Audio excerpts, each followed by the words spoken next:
Last night, I had a warm conversation with President-elect Barack Obama. I congratulated him and Senator Biden on their impressive victory. I told the President-elect he can count on complete cooperation from my administration as he makes the transition to the White House. President George W. Bush there speaking a little more than 12 years ago, hours after Barack Obama won the 2008 election. Bit of a contrast with the current White House and the incoming administration. One thing remains the same, though, the mechanics of that transition and the Electoral College vote, which is wrapping up. Peter Rao was an official in the Bush White House back then. He's now an analyst with the Hudson Institute and joins us from Washington. Hi, Mr. Rao. Nice to see you. Thank you very much for making the time. Thanks for having me on. Before we get into your time and your experience with transitions, I did want to ask you about some breaking news out of the United States that happened on our watch this evening, and that is the resignation of Bill Barr, the U.S. Attorney General. He's going to be replaced by his deputy, Jeff Rosen, according to the president, who tweeted the news. Any surprise on your part to that? I know you've read the resignation letter, but Mr. Barr had certainly come out a few weeks ago with a view about the validity of the election that contrasted that which President Trump has put forward.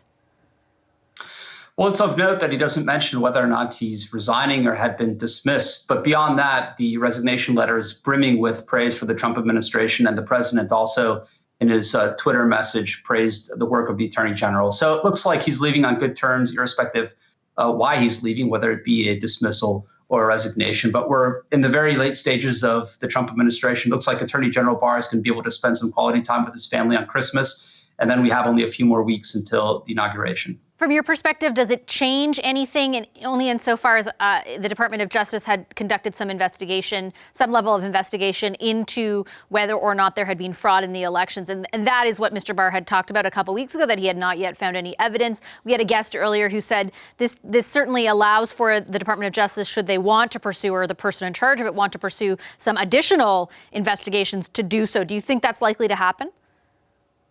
Well, I think the Attorney General has been very thorough. I'm sure the president's instructed him, and he's taken it upon himself to try to ensure confidence in the vote. And so he's pursued every lead that's been available to ensure the sanctity of the vote is guaranteed for all Americans so that they can trust an electoral process. And if his deputy, the number two, who now assumes the duties as an acting Attorney General, does the same, I'm not sure he'll be able to find much more than the Attorney General has already attempted to lock down. So sure, the Justice Department has in its remit to pursue these sorts of charges.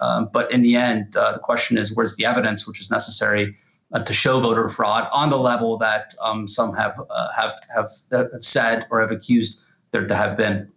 So let me circle back to that clip that we played off the top there of your old boss. What goes through your head as you hear that and think back to that time of transition? Well, President Bush, when he was transitioning out of office, or perhaps more so Bush administration officials, thought back to their own transition into office 8 years earlier in the year 2000, which is now 20 years ago, not just 12 years ago. And that really was somewhat of a bitter transition.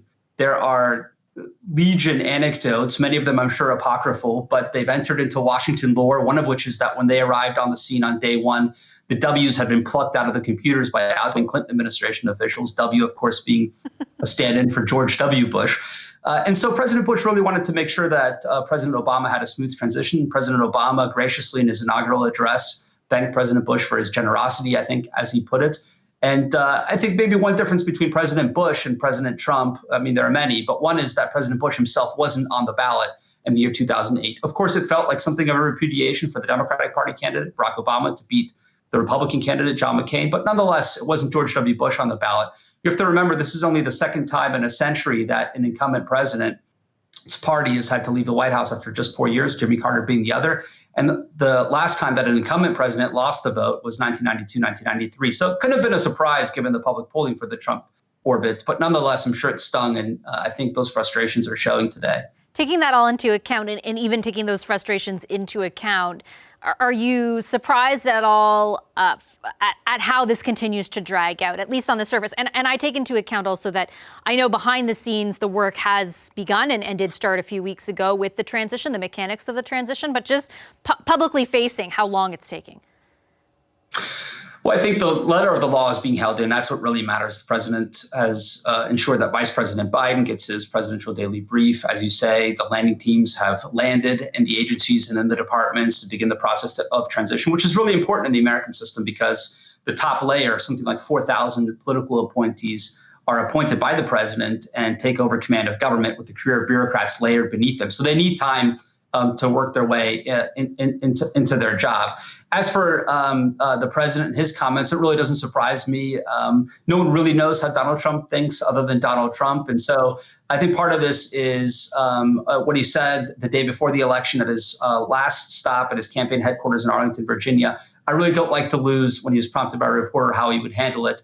And we'll see how that goes. I also think President Trump is angling for the future. I mean, politics really doesn't deal with the past. It deals with the present and looks into the future. And so he's been able to raise hundreds of millions of dollars in the last month to fund his political operations post January 20th. He's already leaked to the press that he's considering 2024 as a potential race in 4 years. And so all of this keeps Trumpism, as it were, not just the theory, but also the person alive in the minds of American politics. And so what are the implications of that for example, Joe Biden? He's set to speak in about 40 minutes time, 35 minutes time.